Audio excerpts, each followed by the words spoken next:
Hello mga beshi! Good evening sa ating lahat. Gusto ko lang i-share ang tax refund or yung pag-file ng tax ko, pati na yung tax refund ko for this year for my income for the year or calendar year 2024. Ayan, gusto ko lang i-clear yung mga misconception, gusto ko lang mag-share ng aking experience para maging ano na rin, parang learning experience sa mga parating at mga papunta pa lang dito. Lalo na sa mga taong natatakot mag-OT kasi sabi nila at the end of the year, marami kang babayaran kapag nag-OT ka o kaya wala kang makukuhang tax refund, may babayaran ka pa, may utang ka pa, it's not worth it na mag-OT. Ayun. Yun ang gusto kong, hindi naman sa gustong patunayan or i-mislead kayo, pero ito ay nakabase lamang sa aking opinion or experience. Experience. Gusto ko lang i-share sa inyo para punto por punto, maka-gain naman kayo ng kaalaman, knowledge, or first-hand information sa kung anong naranasan ko last year at kung anong naranasan ko ngayon sa pagpa-file ng tax refund. Okay, to be honest, last year po, nung nag-file ako ng tax for the first time, nag-work lang po ako ng 2023 ng around siguro mga 8 months or 9 months, hindi siya full year. So, nung nag-file ako ng aking tax refund, nung nag-file ako ng aking tax return, for the year 2023, last year, which is 2024, ako nag-file, ay nakakuha ako ng tax refund na medyo malaki-laki. Sabihin ko na po sa inyo, it's around siguro na sa mga $3,000. Ganyan yung aking tax refund. So, pero hindi po umabot ng 100 yung aking gross annual income at that time. Very minimal. So, ngayon, late ako nag-file ng aking tax return or income tax. Siguro, dati kasi January pa lang pina-file ko na ng maaga. Medyo natakot ako kasi nung nakita ko yung aking W2 is umabot siya ng, hindi naman siya double, pero as in, nakakaloka. Kasi, hindi ko nasasabihin sa inyo kung magkano yung gross. Sa akin na lang yon yung gross taxable income. Pero yung gross taxable income ko as in, nakakaloka. Gulat na gulat ako na umabot ako ng ganong taxable income. Well, gulat man ako sa lumabas sa W2 ko, hindi naman ako nagugulat or nagtaka talaga kasi umaabot ako ng, kuminsan per paycheck, umaabot ako ng 4 na overtime per paycheck. Minimum na kuminsan 3. So, kasi nga nagta-travel din ako, mga ganyan-ganyan. So, sabi nila, during nung nag-overtime ako, ay kan, hindi worth it yan. At the end of the year, magbabayad ka ng $5,000, $6,000, $7,000, $8,000, or $9,000, diba? O kaya, sobrang baba ng makukuha mong tax refund. So, ayun, everyone is discouraging, diba? Dinidiscourage ako na mag-overtime. Pero tuloy-tuloy pa rin tayo sa kayod last year kasi nga kailangan natin ng pera. Sabi ko, poproblemahin ko na lang yan next year ng January at February. At maglalaan na lang ako ng maonti-onting salapi every month. So, yun nga yung ginawa ko. Naglaan ako ng at least $500, $400 per month para pambayad sa deficiency. Hinaan ko lang yung apoy ng niluluto ko.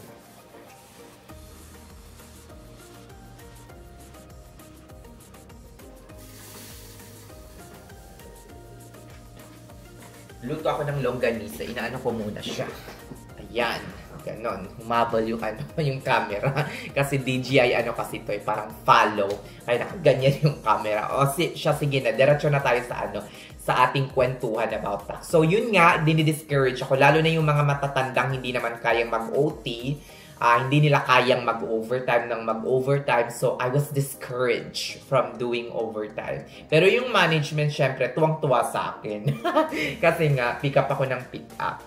So, ayun nga, malaki daw yung babayaran ko.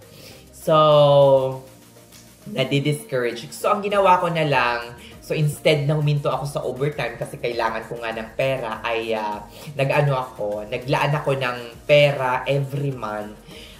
Pambayad. So, kung magbayad man ako, sabi ko, makaipon ako ng at least $3,000 or $4,000 or $5,000. At the end of the year, kung meron man akong babayarang 5, 6, or 7, is onti na lang. Hindi na siya masyadong malaki yung babayaran or yung pupunuan ko. So, eto na nga, nag-file na ako. By the way, kumita din pala ako dito sa YouTube. Sabihin ko na kung magkano. Almost $500 yung kinita ko dito sa YouTube. Well, na-monetize ako kasi late na. Siguro mga July or August na ako na-monetize. So, kumita ako ng 500. Actually, a total of 500 at the end of the year. In which yung kita na yon is up until November lang. Kasi hindi na pumasok yung iba. Kasi pumasok ng January na. So, 500 na tax, akala ko talaga yung YouTube is nagwi-withheld sila ng tax. Hindi pala. Ikaw pala yung bahala sa sarili mong tax. So, nung na-receive ko yung 1099 miscellaneous form ko from YouTube, wala pa pala to yung tax. Ang nakita ko lang royalties earning, almost $500. Sabi ko, magbabayad pa ako ng tax. Magkano kayo yung tax na babayaran ko? Nagamit ko na yung $500. Sabi ko, bisara ha. Pero konti lang naman yung binayad. I think $36 lang ata or $37 or $39. Hindi siya umabot ng $40 yung binayad ko na tax sa YouTube. So, thankful ako na as in onti lang talaga. So, additional lang na binayad ko doon. So, yun. Sa $500 na yun. So, nung nag-file na ako, by the way, saan pala ako nag-file? Hindi ako nagko-consult ng CPA or kung ano man.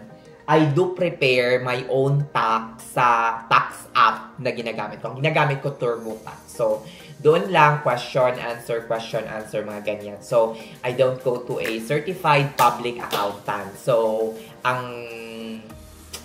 ako lang, in short. So, siguro kaya konti yung nakuha kong refund.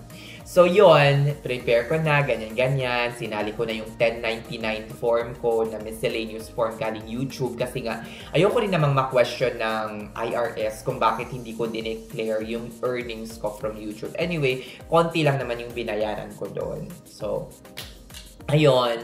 39. So, hulaan nyo kung nakakuha ako ng tax refund. Yes, nakakuha pa rin ako ng tax refund. Imagine, di ba? Nag-OT ako ng bonggang-bongga last year. Pero nakakuha pa rin ako ng tax refund. And yung total taxable income ko is hindi ko ini-expect na magiging ganon. As in, never expected. As in, way more than my gross or my annual income na pinimiramahan ko sa kontrata ko. So, sa mga nag-iisip dyan na hindi worth it mag-OT, hindi maganda mag-OT, or mga beshi, it is still worth it na mag-OT. Okay? Alam nyo, ito lang yung masasabi ko sa mga nagdi-discourage sa inyo na mag-OT. Yung mga nagdi-discourage sa inyo na wag mag-OT, yan yung mga taong hindi nila kayang mag-OT or overtime. Hindi na kaya ng kanilang katawan. Is it really worth it na mag-OT? Definitely. Kasi mismo ako, tumaas ng bonggang-bongga yung taxable income ko, pero meron pa rin akong tax refund and wala akong deficiency, wala akong binayaran. Diba? Wala. As in, yung tax refund ko supposedly, kunyari, na-minus na yung ano. So, wala rin akong binayaran. Na-minus na yung para sa YouTube na binayaran ko. So, kunyari, supposedly, yung tax refund ko is 1.5. Minus na lang yung supposed to be na babayaran ko sa YouTube. Which is $39 or $36, mga ganyan. So, hindi rin ako nagbayad. Yun. So, I'm so thankful. I'm so grateful. Kasi wala akong binayaran. So, wag na matatakot mag-overtime. Kasi, kung kailangan mo talaga, go for it. Okay? Ang maisasuggest ko, kung takot ka talaga na magkakaroon ka ng deficiency at the end of the year, make sure to set aside money every month. Okay? Set aside money like $200, $300. $300, hindi na yun mabigat para sa'yo, or $200. At the end of the year, you will have, if you will set aside $100 per paycheck, $200 per month, at the end of the year, you can have $2,400 ready para just in case na magkaroon ka ng deficiency, kailangan mo magbayad sa IRS, meron kang mahuhugot. No? Hindi mo na kailangang humugot sa savings mo. So, kung magbabayad ka ng kunyari $4,000, $1,500 na lang yung bubunuan mo. Kaya nang i-overtime for the next pay period. So, mga beshi, wag na wag matatakot mag-overtime because it is worth it. Lalo na kapag kailangan mo ng pera. Okay? Lalo na kapag kailangan mo ng pera. Okay? So, yun lang, gusto ko lang i-share yung experience ko sa inyo para naman in the future, hindi na kayo matakot mag-overtime. Diba? Kasi mismo nangyari na sa akin first-hand information na kahit almost dumoble pa yung inyong gross taxable income, is it doesn't mean na marami kayong babayaran sa IRS. It doesn't mean na ang pag-overtime ay hindi worth it. It is 100% worth it kung kaya nyo. Okay? Kung kaya nyo. So, yun lang mga beshi. See you on my next vlog, mga shalak. OT lang ng OT para makapag-travel. Yung iba kasi sabi nila, ay na OT ng OT para makapag-travel. At the end of the year, babawiin din yan kasi marami kang babayaran na tax deficiency. Ito lang ang masasabi ko sa inyo, mga nega sa overtime. Di wow! Sige na, bye-bye! Thank you so much for listening.